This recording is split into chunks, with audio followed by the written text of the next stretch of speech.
Good evening, visitors, and welcome to the Australian War Memorial's Last Post ceremony. My name is Sharon Bown, and joining us this evening from the Royal Australian Air Force is Group Captain Paul Hart. Today commemorates the 30th anniversary of the Australian peacekeeping operations in Somalia. In late 1990 and throughout 1991, Somalia collapsed into clan warfare and then civil war. As 1992 progressed, the civil war worsened and the country effectively ceased to function as an organised nation-state. The international community attempted to provide some relief from civil war and famine for Somalia with an international campaign for aid. In July, the first United Nations personnel were deployed to Somalia as part of the United Nations Operation in Somalia, otherwise known as UNISOM. In October, the Australian government decided to send a 30-person movement control unit drawn from the 3 Australian Defence Force services. They were sent to Somalia to coordinate transport for the UN ceasefire monitoring mission. Operation Iguana, Australia's contribution to UNISOM, faced the daunting task of providing security for the distribution of humanitarian aid and monitoring a shaky ceasefire between competing warlords.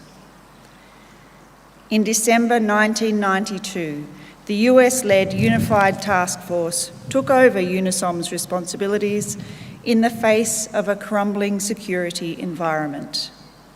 Australia contributed more than 1,000 personnel to the US-led task force, deploying the 1 RAR battalion group supported by HMAS Tobruk and HMAS Jervis Bay on Operation Solace. Operation Solace was a 17-week-long security operation intended to restore security to allow the distribution of emergency aid in the Baidoa humanitarian relief sector in south-central Somalia. The last Australians of Operation Solace left Somalia in May 1993, but it was not until November 1994, more than a year later, that the bulk of the Australians attached to UNISOM, now dubbed UNISOM 2, actually left the country. Today, we remember the contributions made by all Australian peacekeepers during operations in Somalia. This evening, we are honoured to acknowledge the international delegation comprised of the Five Eyes partners. We are also honoured to acknowledge the presence of Mr. John King, President of the Returned and Services League of Australia, ACT branch. We welcome the veterans who have served, those that are still serving, and the families that love and support them. The live stream of this ceremony is made possible by the Returned and Services League of Australia and the RSL and Services Clubs Association. We welcome members who are watching the broadcast of this ceremony across Australia. During this evening's ceremony, wreaths will be laid at the base of the pool of reflection by visitors to the memorial. If you are able, would you now please stand and join in singing the national anthem?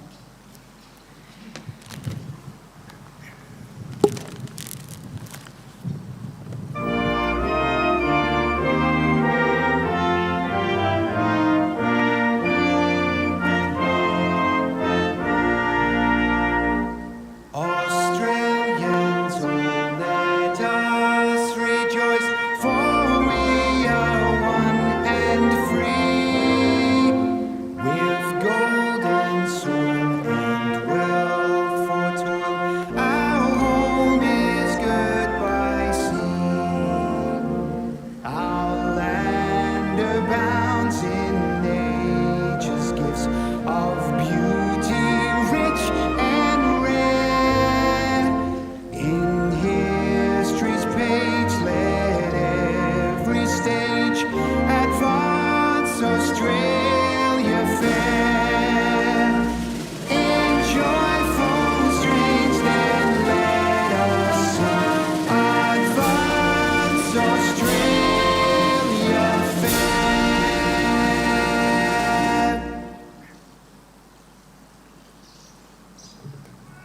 Those requiring a seat, please be seated. The Australian War Memorial was the vision of Charles Bean, Australia's First World War official historian. Bean landed with the Australian troops on Gallipoli and stayed with them at the front through to the end of the war. The idea of this national memorial and museum came to him at Pozières, France, in the depths of the bloody fighting of 1916. Bean's idea was that this would be a place where families and friends could mourn loved ones buried in faraway places. It would also be a place that could help all Australians understand what these men and women had endured and what they had done for us. Bean's vision, to which we remain true, is best expressed as inscribed in the entrance to the memorial's galleries. Here is their spirit, in the heart of the land they loved, and here we guard the record which they themselves made. Tonight we will read the story behind just one of those on the Roll of Honour, which lists the names of more than 103,000 men and women who have given their lives for us in war and on operations for more than a century. But first, we present a lament, Flowers of the Forest. Wreaths and floral tributes will now be laid at the base of the pool of reflection.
Today, we remember and pay tribute to Private Samuel Taylor Robertson. Samuel Taylor Robertson was born to John and Elizabeth Robertson on the 23rd of December 1888 in the town of Tinga near Inverell in New South Wales. He was the fourth of 5 children born to the couple. Known as Sam, he attended the local public school in the nearby town of Stanifer. As a young man, he became a miner in the district. In February 1916, Robertson travelled to Armidale and volunteered for service in the Australian Imperial Force. He joined the recently formed 33rd Australian Infantry Battalion, and after an initial period of training, he embarked at Sydney on board the transport ship Marathon in May and arrived in England in June. For the next 5 months, he trained in England. In November 1916, Robertson and the 33rd Battalion sailed for France. The unit spent the winter months in northern France, close to the border with Belgium, rotating between the frontline trenches and training. It was a sudden introduction to trench warfare. In December, the battalion's diary recorded that their trenches had come under heavy enemy mortar bombardment, machine gun and rifle fire, and nighttime trench raids. The men endured a severe winter. In March 1917, Robertson was evacuated to hospital to treat polyps in his nose. He spent some time recovering and turned to his battalion in May 1917. At this time, the 3rd Division, to which the 33rd Battalion belonged, was preparing for a major offensive to take the high ground near Belgium town of Mezzanines. Over the previous years, British, Canadian and Australian forces had mined 19 tunnels under the German positions at Mezzanines and filled them with explosives. On the 7th of June 1917, just after 3 a.m, these explosives were detonated, creating enormous craters and allowing the Allied forces to capture their objectives. During the battle, Robertson was struck in the head by a sniper's bullet and died instantly. He was 28 years old. Robertson's body was buried near where he had died, but in the confusion and artillery shelling of the area, the grave was lost. His name is inscribed on the main gate in Ypres among the more than 54,000 British and Commonwealth troops who were killed in Belgium and have no known grave. Sam Robertson's older brother, Private John Hercules Robertson, also served in the AIF. He joined the 54 Battalion and survived the war, returning to Australia in July 1919. Private Samuel Taylor Robertson is listed in the Roll of Honour on my right, amongst the almost 62,000 Australians who died while serving in the First World War.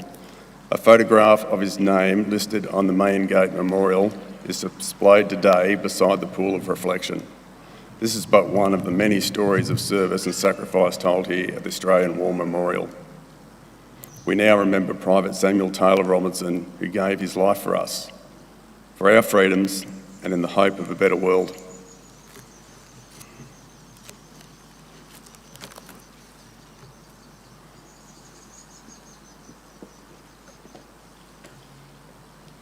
Please stand for the reading of the Ode and the sounding of the last post.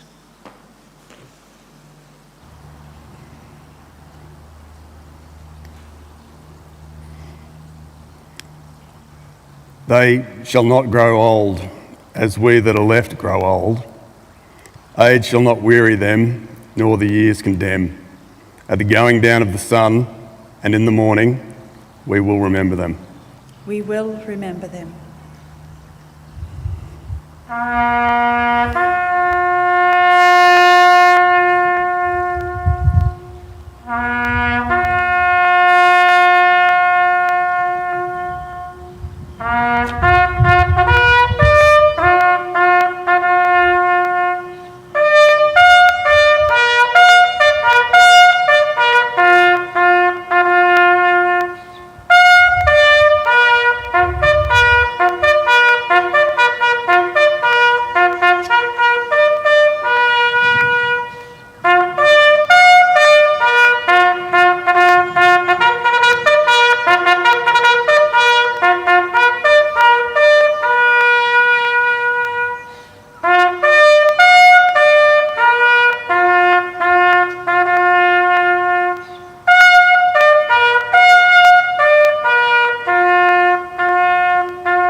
Lest we forget.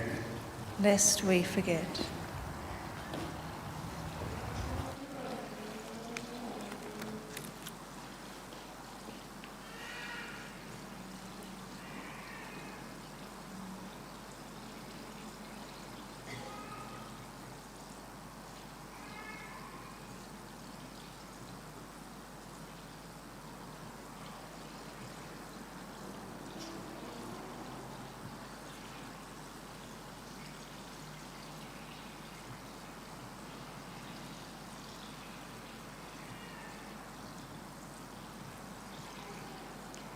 We leave you this evening with the words of the memorial's founder, Charles Bean.